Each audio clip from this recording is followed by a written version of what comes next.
காவலர்கள் வாகன சோதனையில் ஈடுபட்ட பொழுது பல லட்சம் மதிப்பில் உள்ள போதைப் பொருள் பறிமுதல். திண்டுக்கல் மாவட்டம் கொடைக்கானலில் அரையாண்டு விடுமுறை மற்றும் புத்தாண்டு விடுமுறை என்பதால் கொடைக்கானலுக்கு அதிக சுற்றுலா பயணிகள் வருவது வழக்கம். இந்நிலையில் கொடைக்கானல் காவல்துறை கண்காணிப்பாளர் மதுமதி தலைமையில் போக்குவரத்து நெரிசலை குறைப்பதற்காகவும் குற்ற செயல் நடைபெறாமல் இருப்பதற்காகவும் அதிக காவலர்களை நியமித்துள்ளனர். இந்நிலையில் மேல்மலை கிராமங்களுக்கு செல்லும் பிரதான சாலையில் அப்சர்வேட்டரி பகுதியில் போக்குவரத்து காவலர் தணிக்கையில் ஈடுபட்டு கொண்டிருந்தனர். அப்பொழுது அப்பகுதியில் வந்த கேரள மாநிலத்தை சேர்ந்த பெண் உட்பட 3 இளைஞர்கள் வாகனத்தில் வந்துள்ளனர். அவர்களிடம் சோதனையில் ஈடுபடும் பொழுது முன்னுக்கு பின் முரணாக பதிலளித்துள்ளனர். சந்தேகமடைந்து காவலர்கள் அவர்கள் வைத்திருந்த பேக் மற்றும் வாகனத்தை சோதனை செய்யும் பொழுது பல லட்சம் மதிப்பில் உள்ள மெத்தமெட்டபென் என்னும் போதைப் பொருள் சிக்கியது. உடனடியாக உயர் அதிகாரியான கொடைக்கானல் காவல் கண்காணிப்பாளர் மதுமதியிடம் தகவலை தெரிவித்ததன் பேரில் மதுமதி மற்றும் காவல் ஆய்வாளர் பாஸ்கரன் மற்றும் காவலர்கள் சம்பவ இடத்திற்கு விரைந்து வந்து மேலும் விசாரணையில் ஈடுபட்டனர். இதில் முகமது நசீல், சிஷ்ணு ரமீசு, இளம்பெண் பிரதீஷா என்று தெரியவந்தது. மேலும் அவர்கள் எங்கு செல்கிறார்கள், எங்கிருந்து வருகிறார்கள் என்று பல கோணங்களில் விசாரணை மேற்கொண்டு வருகின்றனர். கொடைக்கானல் செய்தியாளர் அரவிந்த்.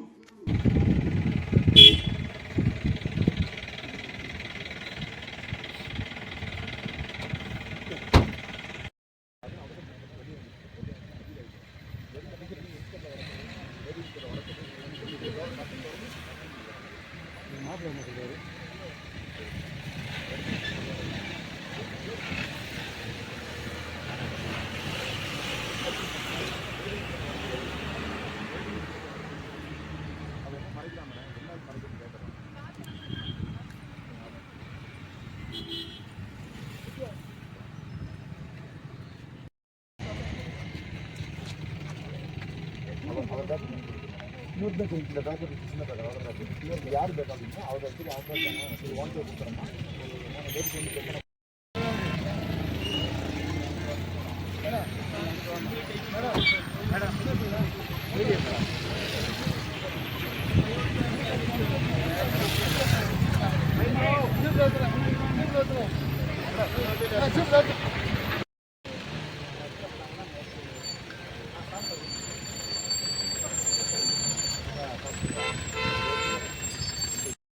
வாங்க ஜி மேடம் கொடுங்க.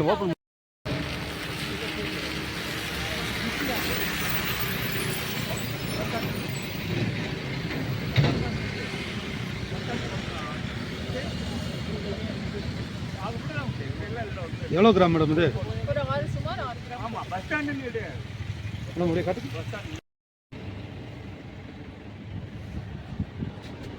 ஓகே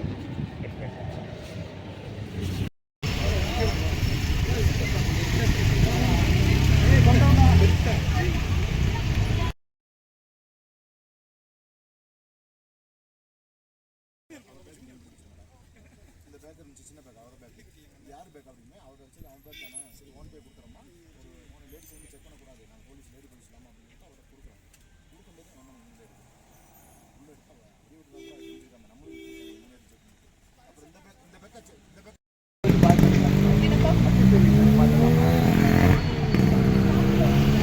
பேக் அவன் கையில் இருக்க மாதிரி கொடுக்கலாம். மேடம் கொடுங்க மேடம் சும்மா ஒன்று மட்டும் கொடுக்க மாதிரி கொடுங்க.